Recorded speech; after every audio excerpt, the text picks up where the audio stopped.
एक नेकदिल और दयालु धनी व्यक्ति थे। उसके दो बेटे थे। बड़ा बेटा जो गंभीर, जिम्मेदार और मेहनती था। छोटा बेटा जो चंचल, स्वतंत्रता प्रिय और महत्वाकांक्षी था। पिता अपने दोनों बेटों से बहुत प्रेम करता था। वह चाहता था कि वे उसकी देखरेख में सुखी रहें, लेकिन छोटे बेटे के मन में अलग ही सोच थी। एक दिन छोटे बेटे ने पिता के पास जाकर कहा, पिताजी, संपत्ति का मेरा हिस्सा अभी दे दीजिए।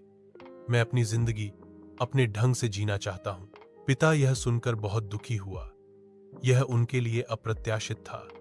आमतौर पर विरासत पिता की मृत्यु के बाद मिलती थी, पर यहां बेटा जैसे कह रहा था, पिताजी, मुझे आपकी जरूरत नहीं, बस मेरी हिस्सेदारी दीजिए और मुझे जाने दीजिए। फिर भी पिता ने कोई झगड़ा नहीं किया। वह जानता था कि जब तक बेटा अपनी राह पर न जाएगा, तब तक वह सीख नहीं पाएगा। इसीलिए उसने दोनों बेटों में अपनी संपत्ति बराबर बराबर बांट दी। संपत्ति मिलते ही छोटा बेटा बड़े उत्साह से अपनी योजनाएं बनाने लगा।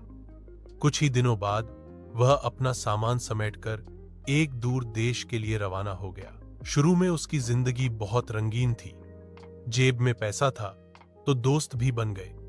वह महंगी दावतें देता, शराब पीता, ऐशो आराम करता, जगह जगह घूमता, नाच गाने का आनंद उठाता। लेकिन यह सुख बहुत दिन न चला। धीरे धीरे संपत्ति खत्म हो गई। जिस पैसे पर उसके दोस्त जुड़े थे, पैसे जाते ही दोस्त भी गायब हो गए। अब वह अकेला रह गया। उसी समय उस देश में भारी अकाल पड़ गया। काम धंधे बंद हो गए। खाने को कुछ न बचा। छोटे बेटे के पास अब न पैसा था, न दोस्त, न सहारा। मजबूर होकर उसने नौकरी ढूंढनी शुरू की। किसी ने उसे अपने खेतों में सूअर चराने का काम दिया। उस देश में सूअर चराने का काम अपमानजनक माना जाता था, लेकिन उसके पास और कोई रास्ता नहीं था।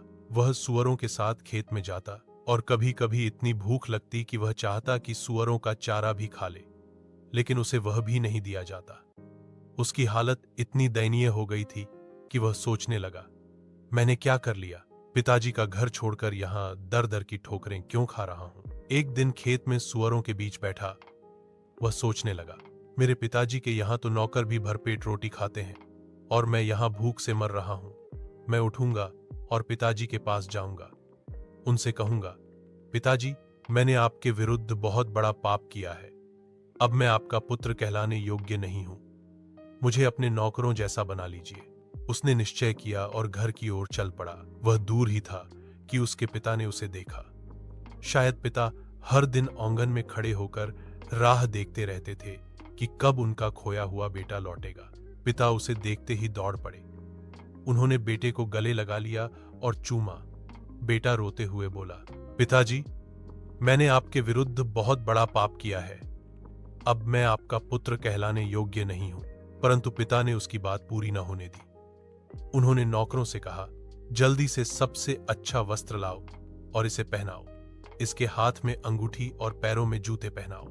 मोटा बछड़ा काटो और दावत की तैयारी करो, क्योंकि मेरा यह बेटा मर गया था और फिर जीवित हुआ है, हो गया था और अब मिल गया है। पूरा घर आनंद से भर गया।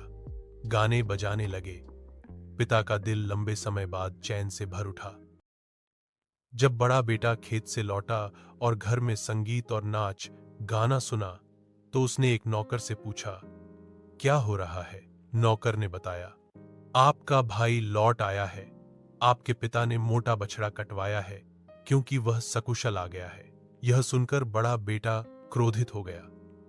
वह घर में नहीं जाना चाहता था। पिता बाहर आकर उससे कहने लगे, बेटा, भीतर आ और खुशी मना। बड़े बेटे ने शिकायत भरे स्वर में कहा, पिताजी, मैं इतने वर्षों से आपकी सेवा कर रहा हूं। मैंने कभी आपकी आज्ञा नहीं तोड़ी। फिर भी आपने कभी मेरे लिए एक बकरी का बच्चा भी नहीं दिया कि मैं अपने मित्रों के साथ दावत मनाऊं। पर जैसे ही यह बेटा आया, जिसने आपकी संपत्ति वेश्याओं के साथ बर्बाद कर दी, आपने उसके लिए मोटा बछड़ा कटवा दिया। पिता ने प्रेम से उत्तर दिया, बेटा, तू सदा मेरे साथ है। जो कुछ मेरा है वह तेरा ही है, पर हमें आनंद करना और खुश होना ही चाहिए, क्योंकि तेरा यह भाई मर गया था और अब जीवित हुआ है, खो गया था और अब मिल गया है। बड़ा बेटा भी खुशी में शामिल हुआ। इस कहानी से हमें यह सीख मिलती है कि हम चाहे कितनी ही गलत राह पर क्यों न चले गए हों, अगर हम अपने पिता यानी परमेश्वर की ओर लौटते हैं तो हमें क्षमा और जीवन मिलता है।